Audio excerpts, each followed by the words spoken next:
Hi all అందరికీ నమస్కారం. ఈ వీడియో చూసే ముందు జై శ్రీరామ్ అని కామెంట్ చేయండి.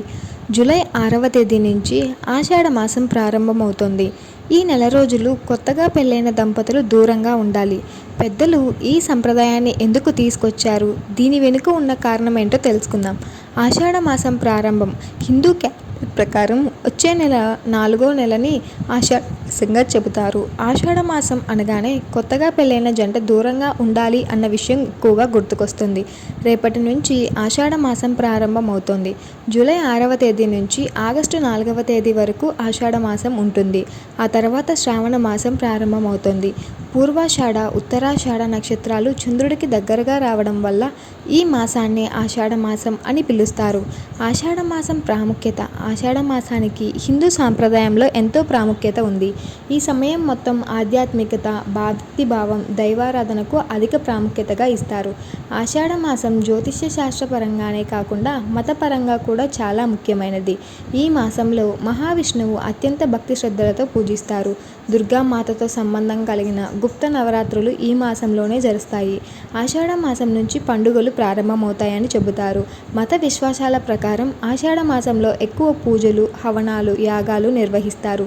జగన్నాథుడి రథయాత్ర, దేవశయని ఏకాదశి, చాతుర్మాసం, వారాహి నవరాత్రులు, కర్కాటక సంక్రాంతి ఈ మాసంలోనే వస్తాయి.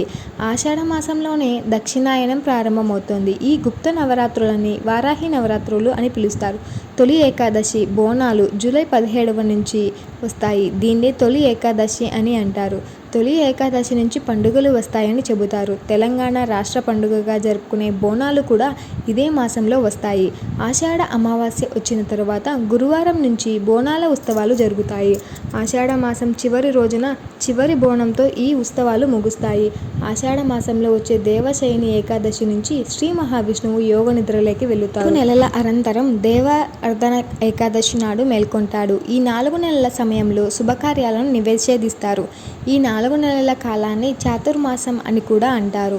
విష్ణుమూర్తిని, శివుడిని, సూర్యుడిని, దుర్గాదేవిని ఎక్కువగా ఆరాధిస్తారు. దాన ధర్మాలు చేస్తూ యజ్ఞాలు, యాగాలు నిర్వహిస్తారు. ఈ మాసంలో గొడుగు, మట్టి కుండలు దానం చేస్తే చాలా మంచిదని భక్తుల విశ్వాసం. కొత్త దంపతులు దూరం. ఆషాఢ మాసంలో కొత్తగా పెళ్ళైన దంపతులు నెల రోజుల పాటు దూరంగా ఉండాలి. ఎందుకంటే ఈ సమయంలో గర్భం దాల్చడం వల్ల సరిగా వేసవి కాలానికి ప్రసవం జరుగుతుంది. ఎండాకాలంలో తల్లి బిడ్డలకు అనారోగ్య సమస్యలు వస్తాయి. ఈ నెలలో కొత్తగా పెళ్ళి అయిన దంపతులను దూరంగా ఉండమనే సంప్రదాయాన్ని తీసుకొచ్చారు. ఆషాఢ మాసం నుంచి వర్షాకాలం ప్రారంభమవుతుంది. వ్యవసాయ పనులు కూడా మొదలవుతాయి. వర్షాల వల్ల రైతుల విత్తనాలు చల్లుకుంటూ ఎక్కువ పొలంలోనే గడుపుతారు.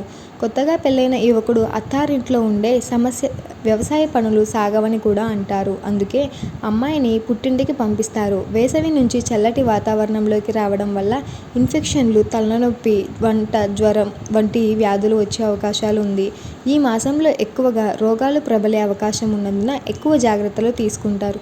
అందుకే ఈ సమయంలో కొత్తగా పెళ్ళైన దంపతులు దగ్గరగా ఉంటే గర్భం వస్తుందని అంటారు. ఈ సమయంలో స్త్రీలు గర్భం ధరించడం మంచి సమయం కాదని భావిస్తారు. అందుకే ఈ సమయంలో గర్భధారణ జరిగితే ఉత్తమ సంతానం కలగదని కూడా నమ్ముతారు. కర్కాటక సంక్రాంతి ఈ నెలలోనే. సూర్యుడు ప్రతి నెల తన రాశిని మార్చుకుంటూ ఉంటుంటాడు. ఆషాఢ మాసంలో సూర్యుడు కర్కాటక రాశిలోకి ప్రవేశిస్తాడు. దీన్నే కర్కాటక సంక్రాంతి అంటారు. జూలై 16న సూర్యుడు కర్కాటక రాశిలోకి ప్రవేశిస్తాడు.